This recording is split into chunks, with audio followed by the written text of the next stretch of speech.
కాకాని గోవర్ధన్ రెడ్డి నెల్లూరు జిల్లా సర్వేపల్లి ఎమ్మెల్యే. నిన్న మొన్నటి దాకా కొంతమందికి మాత్రమే ఈయన పేరు తెలుసు. గత కొద్ది రోజులుగా సర్వేపల్లి ఎమ్మెల్యే కాకాని గోవర్ధన్ రెడ్డి పేరు మారుమోగిపోతా ఉంది. టీడీపీ సీనియర్ నేత, ఎమ్మెల్సీ, మాజీ మంత్రి సోమిరెడ్డి చంద్రమోహన్ రెడ్డికి దేశ విదేశాల్లో 100 కోట్ల ఆస్తులున్నాయంటూ బాంబు పేల్చి డాక్యుమెంట్లు బయటపెట్టిన కాకాని గోవర్ధన్ రెడ్డి ఆయన్ని ముప్పతిప్పలు పెడతా ఉన్నారు. అయితే సోమిరెడ్డి వాటిని కొట్టిపరేస్తా ఉన్నారు. ఆరోపణలు చేసిన కాకాని గోవర్ధన్ రెడ్డి సోమిరెడ్డి నిజాయితీ నిరూపించుకోవాలి, నీ మీద వచ్చిన ఆరోపణలు నువ్వే నిరూపించుకోవాలంటూ సవాల్ విసురుతున్నారు. ఆరోపణలు ఎదుర్కొంటున్న సోమిరెడ్డి చంద్రమోహన్ రెడ్డి పోలీసులను కలిసి తన మీద చేసిన ఆరోపణల మీద విచారణ జరిపించాలని అడుగుతున్నారు. ఈ నెల్లూరు జిల్లా రెడ్లు ఎందుకు ఈ సవాళ్లు ప్రతి సవాళ్లు విసురుకుంటున్నారు? ఈ ఆరోపణల వెనక నిజం ఉందా లేదా, రాజకీయ కోణంలోని ఈ ఆరోపణలు సాగుతున్నాయనే విషయం గురించి ఈరోజు మనతో మాట్లాడడానికి సర్వేపల్లి ఎమ్మెల్యే కాకాని గోవర్ధన్ రెడ్డి మనతో ఫేస్ టు ఫేస్కి వచ్చారు. ఆయన అడిగి ఈ ఇద్దరి రెడ్ల మధ్య జరుగుతున్న వారు ఎక్కడ దాకా వెళ్తుంది, అసలు ఎందుకు ఈ వారు మొదలైందనే విషయం గురించి తెలుసుకున్నా. సార్ నమస్తే. నమస్తే అండి. సరే, ఎక్కడ మొదలైంది ఈ వారు? మీ ఇద్దరు ఎలక్షన్లో అయితే ప్రత్యర్థులు, అంతకుముందు ఏమన్నా గొడవలు ఉన్నాయా మీకు? ఎప్పుడు లేదండి. మేము ఎన్నికల్లో పోటీ చేసాం, ప్రత్యర్థులే తప్ప మా మధ్య ఎప్పుడు వైరం కూడా లేదు. జిల్లా రాజకీయాలలో నేను జిల్లా పరిషత్ చైర్మన్గా ఉండేటప్పుడు ఆయన జిల్లా అధ్యక్షుడిగా పనిచేసేవాడు. ఏ రోజు కూడా అందరినీ కలుపుకుపోయేటువంటి వ్యక్తిత్వం, మనస్తత్వం తప్ప ఎవరితో విభేదాలు సృష్టించుకోవాలనేటువంటి ఆలోచన ఎప్పుడు చేయలేదు. అయితే చంద్రమోహన్ రెడ్డి గారు వరుస ఓటములను జీర్ణించుకోలేక 4 సార్లు ఓడిపోయిన తర్వాత 4వ ఓటమి పాలైనప్పటి నుంచి సర్వేపల్లి నియోజకవర్గంలో నేను గెలిచిన తర్వాత ఎందుకో వ్యక్తిగతంగా గెలుపోవటంలో అనేటువంటి సహజం, ప్రతి ఒక్కరూ స్పోర్టివ్గా తీసుకోవాల్సినటువంటి పరిస్థితి. వ్యక్తిగతంగా తీసుకుని నాతో పాటు ఉండేటువంటి అనుచరులందరినీ జైలుకి పంపించాలని దొంగ కేసులు పెట్టించడం, నాకు సంబంధించినటువంటి వ్యక్తులు ఎతికి వాళ్ళని ఇబ్బంది పెట్టడం, నాకు సంబంధించినటువంటి వ్యక్తి 10 మందికి ఉపయోగపడేటువంటి ఒక స్కూల్ నడుపుతుంటే ఆ స్కూల్ బిల్డింగ్ నిర్దాక్షిణ్యంగా పగలగొట్టి ఆ విద్యార్థిని ఎండలో కూర్చోబెట్టడం, ఇటువంటి పనులకన్నిటికీ కూడా ఎందుకో పైశాచికమైనటువంటి పనులకు పాల్పడడం మొదలుపెట్టాడు. కాబట్టి దాని మీద ఒక రకమైనటువంటి ఉద్రిక్తమైనటువంటి వాతావరణం సర్వేపల్లి నియోజకవర్గంలో ప్రారంభానికి కారణం చంద్రమోహన్ రెడ్డి దుందుడుకు చేష్టలు, ఆయన ఉన్నటువంటి ఫ్రస్ట్రేషన్ ప్రధానమైనటువంటి. ఎన్నికల్లో 2014 జరిగినాయి. ఎంత మెజార్టీ వచ్చింది మీకు? 2014లో 5,600 మంది సర్వేపల్లి ప్రజలు మీకు అధికంగా ఓటేశారు, మీకు మెజార్టీ ఇచ్చారు. అంటే మీరే ఎమ్మెల్యే ఈ 5 ఏళ్లకు, ఇక వేరే ఏం చేసినా కూడా రాదు. ఎందుకు ఆయన ఈ విధంగా మిమ్మల్ని టార్గెట్ చేసుకొని? బహుశా నా అభిప్రాయం ఏంటంటే, గెలిచినప్పటి నుంచి ఆయన ముందున్నటువంటి ఆలోచన, ఈరోజు మనం గెలిచాం, మరలా గోవర్ధన్ రెడ్డి కష్టపడుతున్నాడు, ప్రజల్లో ఉన్నాడు, ప్రజల్లో ప్రజాదరణ పెరుగుతుంది, మరలా వైఎస్ఆర్ కాంగ్రెస్ పార్టీ తరఫున గెలిస్తే మళ్ళీ మనకు ఉండదు ఇంకా ఈ అవకాశాలన్నీ. తను కానీ తన కొడుకు కానీ ఎవరైనా సరే పోటీ చేయాలంటే గోవర్ధన్ రెడ్డి గారిని రాజకీయంగా ఏదో ఒక విధంగా అణకతొక్కాలనేటువంటి ఒక దుర్మార్గమైనటువంటి ఆలోచనతో ఆయన రకరకాలైనటువంటి ప్లాన్లు చేసి సిద్ధం చేసి లేనిపోయినటువంటి ఆలోచనలు, అంటే ఒక ఫ్రస్ట్రేషన్ మూడ్లో కుటుంబ సభ్యుల మీద ఆరోపణలు చేయించడం, నీచమైనటువంటి పనులు, నీచమైనటువంటి ఆరోపణలు, ఇంకా కొన్ని చెప్పాల్సి వస్తే ఎవరినో ఒకరిని అడ్డం పెట్టుకుని గోవర్ధన్ రెడ్డి మీద కేసు కట్టించాలనేటువంటి కుట్ర ప్రయత్నం, ఇవన్నీ అనేటువంటివి ప్రజా జీవితంలో ఉండేటప్పుడు కొన్ని వినడానికే నీచమైనటువంటి కేసులు నా మీద పెట్టడానికి ప్రయత్నం చేశాడు. కాబట్టి చంద్రమోహన్ రెడ్డి అలవాటు ఏంటంటే ఎదుటివాడిని కేసులతోనో బెదిరించో బ్లాక్మెయిల్ చేసో వాళ్ళ లొంగ తీసుకునో ఏదో ఒక విధంగా తను పై చేయి అనిపించుకోవాలనేటువంటి ఆలోచన చేస్తున్నాడు తప్ప, అందుకే ఎవరు కూడా నెల్లూరు జిల్లా చరిత్రలో 4 సార్లు ఓటమి పాలైనటువంటి చరిత్ర లేదు. వరుస ఓటములు, ఎవరన్నా మధ్యలో ఒకసారి గెలిచిన, అటువంటిది 2 సార్లు ఓడిపోతే సానుభూతి ఉన్నటువంటి జిల్లా, సానుభూతి చూపించినటువంటి జిల్లా, ఎవరిని 3వ ఓడించినటువంటి పరిస్థితులు లేవు. అటువంటి వ్యక్తి ఒక నియోజకవర్గంలో 3 సార్లు, మరొక నియోజకవర్గంలో 1 సారి, 4 సార్లు ఓటమి పాలయ్యాడు అంటే చంద్రమోహన్ రెడ్డి ఏ విధంగా ఆలోచన ఉంటుంది, ఏ విధంగా ప్రవర్తిస్తాడనేటువంటిది ఇది ఒక ఉదాహరణ. కానీ వీటన్నిటి పరిణామమే ఈ తాజా డాక్యుమెంట్లు, తాజా ఆరోపణలు అనుకోవచ్చు కాదు. ఎందుకంటే ఎవరు ఆస్తులు సంపాదించుకోవచ్చు, ఎవరు వ్యాపారాలు చేసుకోవచ్చు, దాన్ని ఎవరూ తప్పబట్టం లేదు. చంద్రమోహన్ రెడ్డి మీద నిర్దిష్టమైనటువంటి ఆరోపణలు చేశాను నేను.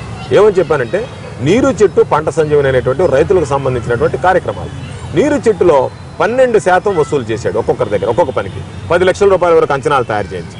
దాని మీద నేను మాట్లాడడం కాదు, అదే పార్టీకి సంబంధించినటువంటి వ్యక్తి, ఏదైతే తెలుగుదేశం పార్టీ మండల ప్రధాన కార్యదర్శిగా ఉన్నాడో ప్రసాద్ అని చెప్పి వ్యక్తి, ఆ వ్యక్తి హైకోర్టును ఆశ్రయించాడు.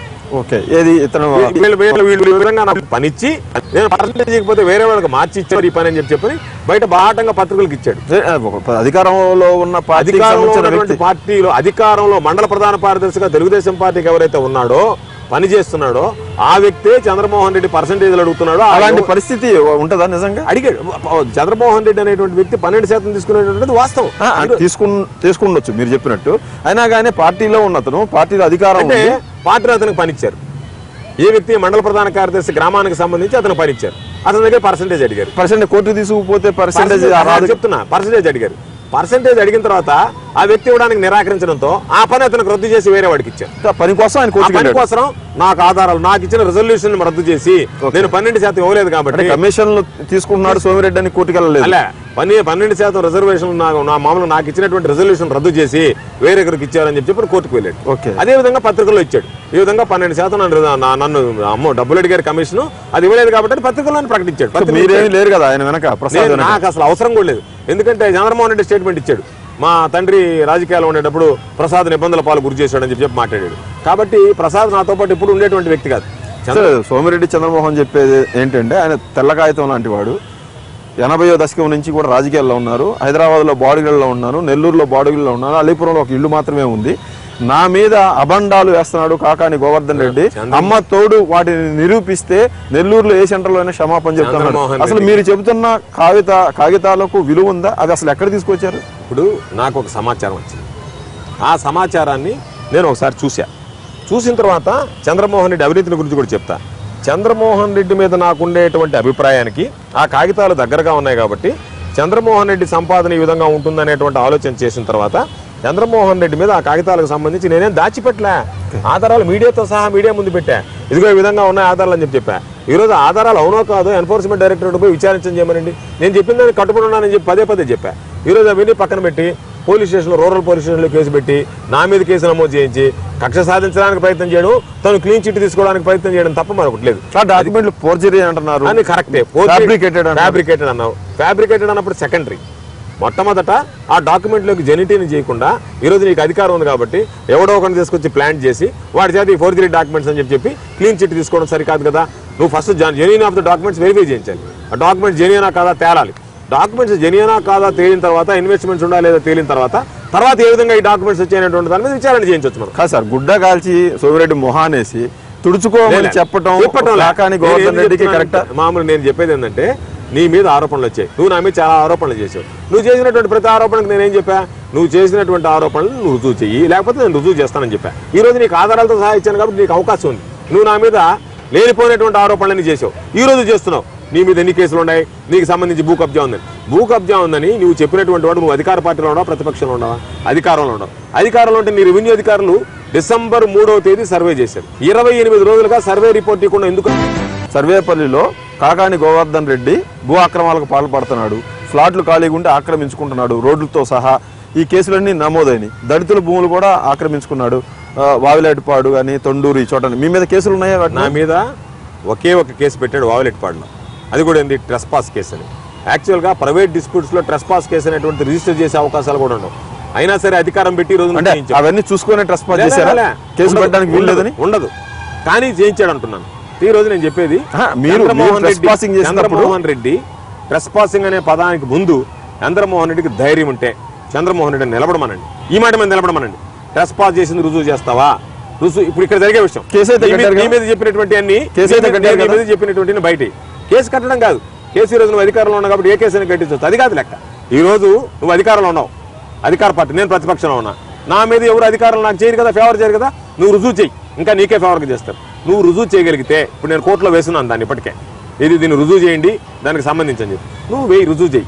రుజువు చేస్తే ఈ రోజు భారతదేశంలో జరిగేది మిగతా అన్ని పక్కన పెడదాం. నువ్వు దానికి సిద్ధపడతావా? మాట్లాడు. ఈ రోజు నా మీద నువ్వు రుజువు చేయలేకపోతే దాని కేసు నువ్వు తప్పుకుంటావా రాజకీయాల నుంచి? రుజువు అయితే నేను తప్పుకుంటా. మీ మీద ఆరోపణ వచ్చింది, పోలీసులు కేసు కట్టారు. పోలీసులు కేసు కట్టిన దానికి సంబంధించి పోలీసులు కేసు కట్టిన దానికి విలువ ఉంటుందా? సరే కోర్టులో నిలబడదని చెప్పేది. పోలీసు నీకు అధికారం ఉన్నప్పుడు అధికారాన్ని ఉపయోగించి ఏదో ఒక విధంగా కేసు కట్టించడం అనేటువంటిది ప్రభుత్వం ఈ రోజు చేస్తున్నటువంటి పని. మీరు చెప్పేది కానీ మీరు భూమి ఆక్రమించారు, కేసు కట్టారని తేలాల్సింది ఏంటంటే భూమి ఆక్రమించినట్టుగా ఎంతవరకు ఏం తేలే. కేసు కట్టి దాని మీద ఎక్కడ భూ ఆక్రమణ తేలా. ఇప్పుడు కూడా కేసు కట్టి రెవెన్యూ అధికారులకు రెఫర్ చేశారు. చేసి ఎన్ని రోజులు అయింది? 3 నెలలు అయింది. ఆ భూమి ఎవరిది? భూమి నాదే, నా భార్య పేరుకి ఇచ్చినటువంటి. కేసు పెట్టింది ఎవరు? ఆ పక్కన ఉండేటువంటి వాళ్ళు ఎవరైతే నా భూమిని ఆక్రమించారు. వాస్తవానికి ఏంటంటే ఎంత దారుణమైనటువంటి కేసు అంటే దానికి సంబంధించి వాస్తవాలు ఉన్నాయి నా దగ్గర. 10 ఎకరాల స్థలం, 4 ఎకరాలు ఒకటికి ఉంది, 6 ఎకరాలు నాకుంది. ఆ 4 ఎకరాలు 6 ఎకరాలకు దొంగ డాక్యుమెంట్లు సృష్టించి 6 ఎకరాలకు సంబంధించి కంచి వేసాడు. అంటే నా 2 ఎకరాలు ఆక్రమించాడు. వాస్తవానికి సర్వే వాళ్ళు కొలిచిన తర్వాత చూసుకున్న తర్వాత ఈ రోజు కూడా నా కార్యక్రమాల స్థలం లేదు అక్కడ ఉంది.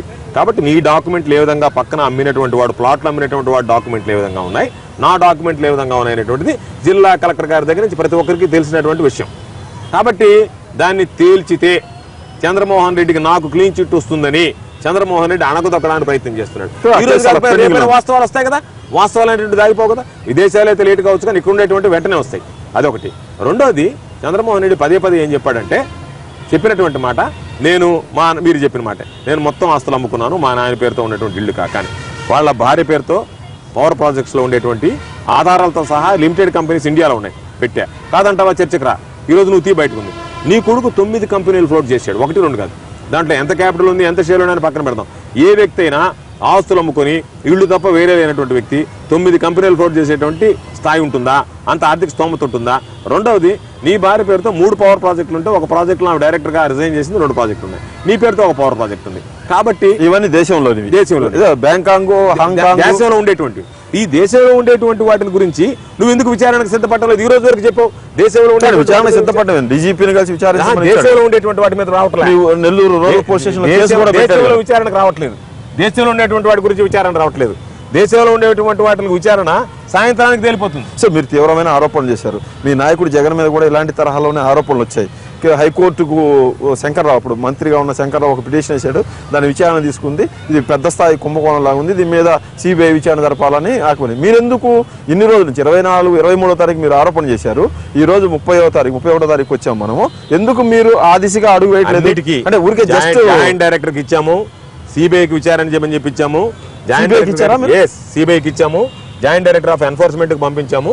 కాకపోతే ఏంటంటే ప్రాసెస్లో ఈ ఉన్నటువంటివి పేపర్స్ అన్ని తీసుకుని ఒకసారి ఏ పేపర్స్ ఏ విధంగా పంపించాలనేటువంటిది లీగల్ ఓపెన్ తీసుకుని, ఎందుకంటే లీగల్ టర్మినాలజీతో పంపించాలి కాబట్టి ఫెరా యాక్ట్ ఎక్కడ వైలేట్ అయింది, ఫెమా యాక్ట్ ఎక్కడ వైలేట్ అయింది, ఏ యాక్ట్ వైలేట్ అనేది లేకుండా లేమేన్గా కాగితం పంపించడం కరెక్ట్ కాదు. కాబట్టి ఈ విషయాల్లో దాని మీద న్యాయ నిపుణులను అడిగి ఏ విధంగా పంపించాలనే దానికి కాస్త టైం పట్టచ్చు, 2-3 రోజులు. అదేవిధంగా నేను నియోజకవర్గంలో ఉన్న కార్యక్రమాల్లో ఉన్నా, అక్కడి నుంచి హైదరాబాద్కి వచ్చి పంపించాల్సినటువంటి పరిస్థితి. దానివల్ల ఒకటి ఆలస్యం తప్ప లేదు, ఊరికే భయపెట్టి ఊరుకుందాం అనుకుంటున్నారా, అంత తెలుసుకుందాం అనుకుంటున్నారా? తప్పనిసరిగా దీనిలో ఉండేటువంటి నిగ్గు తేల్చాలనేటువంటి ఆలోచన ఉంది కాబట్టి ఈ రోజు ఎంతో వెళ్తున్నాం. కాకాని గోవిందరెడ్డి మీద కల్తీ మద్యం case, non duty paid liquor అమ్మారనే కేసు 810 మీరు ముద్దాయిగా ఉన్నారు. అలాగే భూ ఆక్రమణ కేసు ఉంది. ఇన్ని కేసులు సచ్చీలుడైన కాకాని గోవర్ధన్ రెడ్డి మీదకి ఎందుకు వచ్చాయి? నేను అదే చెప్తున్నా. నేను వైఎస్ఆర్ కాంగ్రెస్ పార్టీలో శాసనసభ్యుడైనంత వరకు నా మీద ఒక కేసు కూడా లేదు. కావాలంటే వెరిఫై చేసుకోవాలి. టీడీపీలో చేరతా అన్నప్పుడు కూడా లేదు, టీడీపీలో చేరతానని నేను ఎప్పుడు చేర్చుకోవడానికి వాళ్ళు ప్రయత్నం చేసినప్పుడు కూడా ఎప్పుడు లేవు. అదే టీడీపీలో చేర్చుకోవాలనుకున్నారు, పత్రికల్లో వచ్చింది. పత్రికల్లో ఏమని వచ్చిందంటే గోవర్ధన్ రెడ్డి చేరతాడని చెప్పి కేసులు నమోదు చేయలేదు, చేరకపోయేటప్పుడు కేసులు. అందుకనే 2014లో మద్యం కేసు రిజిస్టర్ అయిందేమో 2016. అది కూడా కాదు, 2014లో గవర్నర్ పాలన ఉన్నప్పుడు నా మీద ఒక కేసు కూడా రిజిస్టర్ కాలే. కేసు అప్పటిది 2016 వచ్చేటప్పటికి ఏమైందంటే ఏదో ఒక విధంగా ఇరికించాలి కాబట్టి దారిన పోయేటువంటి వ్యక్తిని ఒకరిని తీసుకొచ్చి కన్ఫెషన్ స్టేట్మెంట్ ఏమని రాయించారంటే, ఆయన వేరే అతను ఆయనకి డబ్బులు ఇచ్చేటప్పుడు గోవర్ధన్ రెడ్డి మధ్యలో ఉండి ఎలక్షన్ తీవ్రంగా. మద్యం ఎక్కడ సార్ నాకు తెలియదు.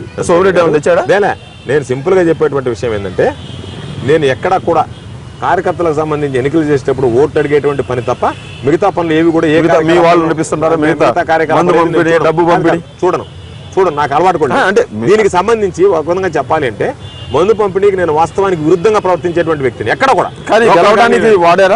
నేను అసలు ఎక్కడ అదే చెప్పా, వాటికి విరుద్ధంగా ప్రవర్తించేటువంటి వ్యక్తిని. ఇది ఎక్కడ బయట వచ్చింది అనేటువంటిది సిఐడి ఎంక్వైరీలో విచారణలో ఉంది. అయితే ఆ విచారణలో నన్ను దోషిగా చేయడం అనేటువంటిదే దుర్మార్గమైనటువంటి విషయం అని చెప్తాను. నియోజకవర్గానికి సంబంధించి జరిగినటువంటి పంపిణీలో ఇరు పార్టీలు ఉండి ఉండవచ్చు, ఎందుకంటే దాని మీద పూర్తి స్థాయి అవగాహన లేదు కాబట్టి. తెలుగుదేశం ఉండొచ్చు, వైఎస్ఆర్ కాంగ్రెస్ పార్టీ ఉండొచ్చు. చంద్రబాబు నాయుడు నా పుట్టలో వేలు పెట్టాడు కాబట్టి నేను ఊరుకుంటానా అని మీరేమన్నా కాబట్టి పేపర్లు తీసుకొచ్చారు. చంద్రమోహన్ రెడ్డిని గురించి ఏదో దానికి పెద్ద ఆయన్ని కుట్ర పని చేయాల్సిన అంత బలమైనటువంటి వ్యక్తి కాదు రాజకీయంగా. మీరే చెప్పారు 1000 కోట్ల ఆస్తున్న బలమైన ఆర్థికంగా ఉండొచ్చు, రాజకీయంగా అన్న ఆర్థికంగా నాకు తెలియదు. రాజకీయంగా బలం లేదా? రాజకీయంగా బలమైనటువంటి వ్యక్తి అయితే 2 సార్లు ప్రజలు ప్రజాప్రతినిధిగా గెలిపించిన తర్వాత మరింతగా ఆకట్టుకుని ముందుకు వెళ్లాల్సినటువంటి వ్యక్తి 4 సార్లు ఎందుకు ఓడిపోతాడు ప్రజల్లో? తెచ్చారు సమాచారం సేకరించాను. మీరు మీ మీద పెట్టిన పోలీసు పెట్టిన కేసు ఏపీ పోలీసు పెట్టిన కేసు, రాజముద్రతో వేసిన కేసుని నిర్ధారణ కావాలంటున్నారు. మీరేమో ఈ రోజు ఎక్కడ ఉన్నాయో ఎక్కడ పట్టుకొచ్చో తెలియదు, ఆ డాక్యుమెంట్లు పట్టుకొచ్చి నువ్వు దొంగ దానికి సంబంధించి ఏం చెప్పానంటే క్లారిటీ మిస్ అవుతున్నావు. దానికి సంబంధించి ఏం చెప్పానంటే నా మీద కొన్ని అభియోగాలు పెట్టాడు, కొన్ని అభియోగాలు మాట్లాడుతున్నాడు. వాటిని నిరూపించుకోవడానికి నేను సిద్ధంగా ఉన్నా, నేనేం పారిపోవట్లే. అందుకనే నేను మీకు చెప్పేది ఏంటంటే నీ మీద కొన్ని అభియోగాలు వచ్చాయి, నువ్వు దాన్ని నిరూపించుకోవడానికి సిద్ధపడు, అంతే తప్ప ఈ రోజు నా మీద వచ్చినటువంటి అభియోగాల మీద నేను నిరూపిస్తే నెల్లూరులో ఏ సెంటర్కి వచ్చాను క్షమాపణ చెప్తా ఉంటున్నాడు. ఆయన చెప్పేది ఎందుకు, ఆయన నిరూపించుకోవాలి. ఇప్పుడు నా మీద వచ్చిన అభియోగాలు నేను నిరూపించుకున్నట్టు నీ మీద వచ్చిన అభియోగాలు నువ్వు నిరూపించుకో. ఆయన ఏ సెంటర్కి వచ్చి క్షమాపణ చెప్పలే. పాస్పోర్ట్ ఇస్తాను చూసుకోండి, నేను సింగపూర్ మలేషియా ఎప్పుడో 98లో వెళ్ళాను, ఆ తర్వాత ఆ దేశం చూడలేదు, అదంతా చూడలేదు అంటున్నారు. మీ దగ్గర వేరే పాస్పోర్ట్ ఏమైనా ఉందా సోమిరెడ్డి? నేను చెప్పేది అదే చెప్తున్నా. నీకు సంబంధించి నీ వివరాలు సేకరించినప్పుడు నేను కొన్ని డౌట్లు అనుమానాలు లేవనెత్తా, ఇవి వాస్తవాలు. నేనేం చెప్పానంటే అంతర్జాతీయ స్థాయిలో జరిగేటప్పుడు గతంలో చాలా సందర్భాల్లో చూసాం. ఇప్పుడు మామూలు బయోమెట్రిక్ పాస్పోర్ట్స్ వచ్చాయి, అంతకుముందు పాస్పోర్ట్స్ బయోమెట్రిక్ లేవు. ఎంతోమంది విద్యార్థులు మీరు కావాలంటే వెరిఫై చేయండి అవునా కాదానని ఒక పేరుతో ఒక అడ్రస్తో పాస్పోర్ట్ తీసుకుంటే అమెరికన్ వీసా ఎంబసీకి పోతే వీసా రిజెక్ట్ అయితే మరొక పేరుతో పేరు మార్చి ఇంకొక అడ్రస్ మార్చి పాస్పోర్ట్ తీసుకున్నటువంటి సంఘటనలు చాలా. అంటే మీరు చెప్పిన రహస్య ఫోన్ నెంబర్ లాగానే రహస్య పాస్పోర్ట్ కూడా సోమిరెడ్డి ఉందా? నేను నా అనుమానం, నేను మీరు అడిగారు కాబట్టి మీరు అటువంటిది ఉందా సార్, అటువంటిది ఏమన్నా ఉందా అడిగారు. ఎవరికి దొరకనివి కట్టిక్క నిరుపేద సోమిరెడ్డి చంద్రమోహన్ రెడ్డి అని నెల్లూరు వాళ్ళంతా అనుకున్న సమయంలో ఎక్కడ పట్టుకొచ్చారో తెలియదు, ఆ కాగితాలు తీసుకొచ్చి 1000 కోట్ల ఆస్తులు ఉన్నాయని చెప్పినప్పుడు ఆ పాస్పోర్ట్ ఒక్కదాన్ని ఎందుకు పట్టుకోలేరు మీరు? దయచేసి మీరు గమనించాల్సింది ఏంటంటే చంద్రమోహన్ రెడ్డి ఆర్థికంగా ఇబ్బంది పడుతున్నాడు అనేటువంటి మాట దయచేసి ప్రజలు తుడిచేశారు చాలా ఉన్నాడు. మీరు అతను చెప్పేటువంటి మాటలు అనకుండా తుడిచేయండి. ఎందుకు చెప్తున్నానంటే ఆయన సిలికా మైన్లోనే నాకు తెలిసి దాదాపు 25-30 కోట్లకు తగ్గకుండా 2 సంవత్సరాలు కొట్టాడు. ఒకటి నాకు సంబంధించి ఎన్ని పర్కుల జెన్కోలో చేశాడో ఎలక్ట్రికల్ లైన్స్ వర్క్స్ దగ్గర నుంచి జిల్లాలో ఒక్క పని కూడా మీరు కావాలంటే వెరిఫై చేయండి. I'm coming on record. R&B roads కానీ పంచాయతీరాజ్ రోడ్స్ కానీ జిల్లాలో జరిగేటువంటి ముఖ్యంగా నియోజకవర్గంలో జరిగే రోడ్స్ తాజాగా 4% అదనంగా వేసినటువంటి వ్యక్తికి రాకపోతే ఆ కాంట్రాక్టర్ రద్దు కావాలి, లేదా తక్కువ వేసినటువంటి వ్యక్తి డిస్క్వాలిఫై అయ్యి కాంట్రాక్టర్ రావాలి. అవునా కాదా మీరు డిపార్ట్మెంట్లో అడిగి తెలుసుకోండి. అంటే ప్రతి దాంట్లో కూడా ప్రతి పనిలో కూడా కమిషన్లు తీసుకునేటువంటి చంద్రమోహన్ రెడ్డి 2001 నుంచి 2011 దాకా గ్యాప్ వచ్చింది కాబట్టి 2015 దాకా, ఆ మధ్యకాలం 2004 నుంచి 2015 దాకా గ్యాప్ వచ్చింది కాబట్టి ఆయన చేసినటువంటి ఘనకార్యం ఏంటంటే తాను అధికారంలో లేనప్పుడు మాత్రం సొంత డబ్బు ఖర్చు పెట్టుకోకుండా అప్పులు తెచ్చుకున్నాడు. అధికారంలో కొంచెం తర్వాత మరలా సంపాదించి పాత అలవాటు మానుకోకుండా దాన్ని కొనసాగిస్తా ఈ అప్పుల్ని ఈ వచ్చినటువంటి ఎలక్షన్ అఫిడవిట్ లో చూస్తే మీ మీద కేసు ఉంది, చంద్రమోహన్ రెడ్డి ఇచ్చిన అఫిడవిట్ లో ఒక కేసు లేదు. ఆ విధంగా చూసుకుంటే మీకే నేర చరిత్ర ఉంది. ఆయన ఏమన్నాడు, ఫోర్జరీ కేసులో ఫోర్జరీ ముఠాకి నాయకుడు కాకాని గోవర్ధన్ రెడ్డి. అదే నువ్వు ఆ మాట అన్నావు కదా, నువ్వు ఆ మాట అన్నప్పుడు దానికి సంబంధించి నువ్వేదో మాట్లాడి నువ్వు ఇదే విధంగా చంద్రమోహన్ రెడ్డి భూ కబ్జాదారుడు, ఫోర్జరీ ముఠా నాయకుడు అది ఇదని చెప్పి మాట్లాడడం సరికాదు. నీ దగ్గర ఏదైనా సరే ఒక విషయంలో నువ్వు మాట్లాడేటప్పుడు ప్రత్యేకించి ఒక ఆధారాలతో మాట్లాడాల్సినటువంటి పరిస్థితి ఉంది ప్రజాప్రతినిధిగా ఉండేటువంటి వ్యక్తి. కాబట్టి అవన్నీ ఏమి లేకుండా ఏమి సంబంధం లేకుండా నేనేదో మాట్లాడేశాను నేనేదో చేశాను అన్నట్టుగా మాట్లాడడం కూడా సరైనటువంటి పద్ధతి కాదు. చంద్రమోహన్ రెడ్డి నిజస్వరూపం జనాలు తెలుసుకుంటున్నారు. రాబోయేటువంటి రోజుల్లో తప్పనిసరిగా చంద్రమోహన్ రెడ్డి నిజస్వరూపం బయటపడడం ఖాయం. ఈ విషయంలో చూద్దాం. అప్పు ఉన్నాడు కదా ఎర్రచందనం, ఆయన్ని కూడా నకిలీ మద్యం కేసులో మీతో పాటు చేర్చారు. ఈ రోజు చెప్పా మీతో పాటు 2 ఆప్షన్స్ ఇచ్చా. చంద్రమోహన్ రెడ్డి ఈ పేర్లని చెప్తున్నావు, నువ్వు కాణిపాకం నీ భార్య బిడ్డలతో నైతికంగా రావాలంటే నేను వస్తా, ప్రమాణం చేద్దాం. ఒకటి. రెండోది వద్దనుకున్నావు అనుకో, ఏ దర్యాప్తు సంస్థ చేతనే విచారణ చేయించి నాకు అప్పుకో మరొకడికో సంబంధాలు ఉన్నాయనుకుంటే రాజీనామాలు కాదు, ప్రజాప్రతినిధిగా ఉండేటువంటి వాడు అంతర్జాతీయ స్మగ్లర్తో ఉండకూడదు. కాబట్టి రాజకీయ బహిరంగ ఉరికి సిద్ధంగా ఉన్నానని చెప్పా. బహిరంగ ఉరికి ఎందుకంటే మరొకరికి గుణపాఠం కావాలి. చూస్తా ఉంటే బాగా సర్వేపల్లిలో అంతా మాటకారులాగా కనిపిస్తున్నారు. మీరు మీ ఫ్లో అలాగే ఉంది. నేను సచివులు అని చెప్పుకుంటున్నారు, ఆయన నేను సచివులని ఆయన సవాలు విసురుతా ఉన్నారు. ఆయనేమో బహిరంగ క్షమాపణ అంటారు, మీరు బహిరంగ ఉరి అంటారు. సంబంధించి ఉన్నటువంటి కేసుల్లో ఏదైతే ఉందో కేసుల్లో ఈరోజు మనం మాట్లాడుకునేటప్పుడు ఎప్పుడైనా మాట్లాడుకోవాల్సిన పరిస్థితి ఏంటంటే నిజానిజాలు నిర్ధారణ అయిన తర్వాత శిక్షలు పడ్డ తర్వాత ఆ కేసుల గురించి మనం మాట్లాడుకోవడం సహజం. మీ నాయకుడి మీద చేస్తున్న ఆరోపణలకు ప్రతీకారమా లేకపోతే మిమ్మల్ని టార్గెట్ చేసినందుకు ప్రతీకారం? చంద్రమోహన్ రెడ్డిని గురించి నేను అంత దూరం ఆలోచన చేయటం లేదండి. జగన్మోహన్ రెడ్డికి కౌంటర్ ఇచ్చేంత నాయకుడు చంద్రమోహన్ రెడ్డి కాదనుకుంటున్నా. ఇంకో తరం ఎత్తినా సరే చంద్రమోహన్ రెడ్డి నన్ను ముప్ప తిప్పలు పెట్టలేడు. ఎందుకంటే నియోజకవర్గంలో ఎవరి దగ్గరికి పోయి చేయి చాచేటువంటి అలవాట్లేదు, అవినీతికి పాల్పడేటువంటి అలవాట్లేదు. అందుకనే చంద్రమోహన్ రెడ్డి ఎక్కడ అవినీతికి పాల్పడ్డు, కాంట్రాక్టర్ని పిలిచి మాట్లాడు, కాంట్రాక్టర్ దగ్గర బేరసారాలు చేయడు, ఇక్కడ ఎక్కడ దొరకడు. కాబట్టి నాకు ఎక్కడైతే పొలాలు ఉన్నాయో ఆ పక్కన పొలాలు ఆక్రమించుకున్నాం అని చెప్పి వాళ్ళ చేత కేసులు పెట్టిస్తున్నాడు తప్ప ఎక్కడా కూడా ఎవరిని అడిగినా సరే 5 సంవత్సరాలు జిల్లా పరిషత్ ఆస్తిపరులే కదా, అని చెప్పా, వ్యాపారాలు సంపాదించుకున్నానని చెప్పా, అనేక సందర్భాల్లో జిల్లా చెప్పా, తినడానికి తాగడానికి భగవంతుడు ఇచ్చిన దానికన్నా ఎక్కువ ఉందని చెప్పి అనుకుంటున్నాను. కానీ ఎందుకు మరి ఈ ఆక్రమణలు అనేటువంటివి చంద్రమోహన్ రెడ్డి ఇప్పుడు ఎట్టుంటుందంటే చంద్రశేఖర్ గారు ఒక వ్యక్తికి ఒక వ్యక్తి మధ్య రాజకీయంగా కక్షలు ఉంటాయి, రాజకీయాలు చేసేటప్పుడు స్పర్ధలు ఉంటాయి. ఒక వ్యక్తి వచ్చి నా మీద అయ్యా ఈ విధంగా అన్యాయం జరిగిందంటాడు, వాడికి వాస్తవంగా నాకు అన్యాయం చేసినటువంటి వ్యక్తి కూడా మాట్లాడచ్చు. ప్రజాప్రతినిధి అనేటువంటి వ్యక్తి నిజానిజాలు విచారించి దీనిలో వాస్తవం ఉందా లేదా అని అధికారులు కనుక్కొని చెప్పాలి తప్ప నేను చెప్తాను ఎస్పీకి చెప్తాను మీరు పోయి కంప్లైంట్ చేయండి అని, లేదా కలెక్టర్కి చెప్తాను మీరు పోయి ఫిర్యాదు ఇవ్వండి అని చెప్పి దాన్ని పబ్లిక్ కన్జంప్షన్కి ఈ కేసులు మీరు చేసిన ఆరోపణలకు సంబంధించి మీరు ఇచ్చిన డాక్యుమెంట్లు తప్పుడు అని తేలితే దాని పరిణామాలు తీవ్రంగా ఉంటాయి. మీరు సిద్ధంగా ఉన్నారు? సిద్ధంగా ఉన్నారు. ఇది ఏ స్థాయికి వెళ్తారు సార్? ఇది ఏ స్థాయి కాదు, ఇది దీనికి సంబంధించి మొత్తం నిరూపణ కావాల్సిందే, రుజువు కావాల్సిందే. ఏ రోజుకు ఆ రోజు ఆయన చేసేటువంటి విమర్శలకు నేను సమాధానం చెప్పుకోవాల్సిందే. ఎందుకంటే పెట్టిన కేసులను వెనక్కి తీసుకుంటే కాకాని గోవర్ధన్ రెడ్డి కూడా రాజీ పడతాడా? నా మీద ఆయన పెట్టినటువంటి కేసులు ఆయన వెనక్కి తీసుకోబడలే, ఆయన రుజువు చేయమనండి, విచారణకు సిద్ధంగా ఉన్నా. ఆయన మీద పెట్టినటువంటి కేసులు ఆయన రుజువు చేసుకోమనండి, నేను దానికి సిద్ధపడి ఉన్నా. వెనక్కి తగ్గే ప్రసక్తి లేదు. చంద్రమోహన్ రెడ్డి లాంటి వ్యక్తి మీద వెనక్కి తగ్గాల్సినటువంటి అవసరం లేదు. ఎమ్మెల్సీగా ఉన్న సోమిరెడ్డి చంద్రమోహన్ రెడ్డి త్వరలో మంత్రి అవుతాడు. మంత్రి అయితే ఆనం వాళ్ళు ఈ మధ్య టీడీపీలో చేరిన ఆనం వాళ్ళకి ఇబ్బందిగా మారుతుంది. అందుకోసమని ఆనం వాళ్ళకు ఒకప్పుడు స్నేహితుడైన కాకాని గోవర్ధన్ రెడ్డిని భుజాల మీద తుపాకు పెట్టి సోమిరెడ్డిని కాలుస్తున్నారంటే ఏమంటారు? పాపం గతంలో నాతో పాటు ఉన్నటువంటి వ్యక్తులే వాళ్ళు, రాజకీయ వైరుధ్యాల వల్ల మేము వేరే. వాళ్ళ మీద ఇటువంటి అభండాలు వేస్తే పచ్చని చెట్ల మధ్య ఉండేటువంటి మనం బాధపడాలి. రాజకీయ నాయకుడికి సంబంధించి సెంటిమెంట్ ఎందుకుందంటే కనీసం ఆ రోజు నుంచి ఈ రోజు వరకు, ఎందుకంటే మేము అంత అనుబంధంగా ఉన్నప్పటికీ ముఖముఖాలు చూసుకున్నా కూడా మాట్లాడుకునేటువంటి పరిస్థితి లేదు మా మధ్య. అటువంటి వ్యక్తి రాజకీయాల శాశ్వత శత్రుత్వం మిత్రుత్వం ఉండదు కదా. ఎందుకంటే ఇటువంటి మాటలు విన్నా కూడా సమాధానం చెప్పడానికి కూడా ఇబ్బందిగా ఉండేటువంటి పరిస్థితి. డాక్యుమెంట్ ఆనవాళ్ళ హస్తం లేదు, ఎవరిది లేదు క్లారిటీ. ఓన్లీ కాకాని గోవర్ధన్ రెడ్డి కృషి ఉంది మొత్తం. అంతే. ఇది ఏ స్థాయికి తీసుకెళ్ళడానికైనా సిద్ధంగా ఉన్నాం. నెక్స్ట్ స్టెప్ ఏంది సార్ దీంట్లో? ఏమి లేదు, వాళ్ళు కేసులు మామూలుగా కోర్టులో ఉన్నాయి కాబట్టి కోర్టు విచారించి నిర్ణయించడమే. కోర్టు విచారించడమే. మీరు చేసిన ఆరోపణలకు సంబంధించి మీరు ఇచ్చిన డాక్యుమెంట్లు ఎన్ఫోర్స్మెంట్ డైరెక్టరేట్కి ఇచ్చాం. ఎన్ఫోర్స్మెంట్ డైరెక్టరేట్ విచారించి దాని మీద మామూలుగా అసలు ఏం జరిగింది అనేటువంటి నిగ్గు తేల్చాల్సినటువంటి అవసరం ఉంది. ఎప్పుడు ఇచ్చారు అవి? నిన్నే ఇచ్చాం. పోస్ట్లో పంపించారు అంటే మెయిల్లో పంపించాం. అంటే టేకప్ చేస్తారా వాళ్ళు సీరియస్ గా అని అనుకుంటున్నా నేను. కాకాని గోవర్ధన్ రెడ్డి సోమిరెడ్డి అనేవాడు నా జోలికి రాకుండా చేయడం కోసం ఉపయోగించాడు. Somireddy just testing. సోమిరెడ్డిని గురించి టెస్టింగ్ తర్వాత గురించి నేను పట్టించుకోను. సోమిరెడ్డి విషయంలో నేను సోమిరెడ్డిని చాలా లైట్ తీసుకుంటాను. సోమిరెడ్డిని గురించి అంత పట్టించుకొని సోమిరెడ్డి మీద ఏదో పెట్టి చేయాల్సినటువంటి అవసరం అగత్యం లేనే లేదు. లైట్ గా తీసుకునే వాళ్ళు ఎంత స్ట్రాంగ్ గా తీసుకొచ్చి ఎవిడెన్స్ ఉన్నాయని చెప్తాను. వచ్చిన వాస్తవాలు ఉన్నాయి కాబట్టి చెప్పాను అంతే తప్ప వ్యక్తిగతంగా లైట్ గా తీసుకుంటానని చెప్పి, ఆయన చేసిన ఆరోపణలు లైట్ గా తీసుకుంటానని చెప్పట్లేదు. అంతే, వ్యక్తిగా లైట్ గా తీసుకుంటానని చెప్పి. అందుకని ఆ లైట్ గా తీసుకున్నటువంటి వ్యక్తి మీద ఎంత తీవ్రమైనటువంటి ఆరోపణలు చేయాల్సినటువంటి అవసరం లేదని చెప్తున్నాను. Okay, thank you sir. ఇది కాకాని గోవర్ధన్ రెడ్డి చెప్పేది.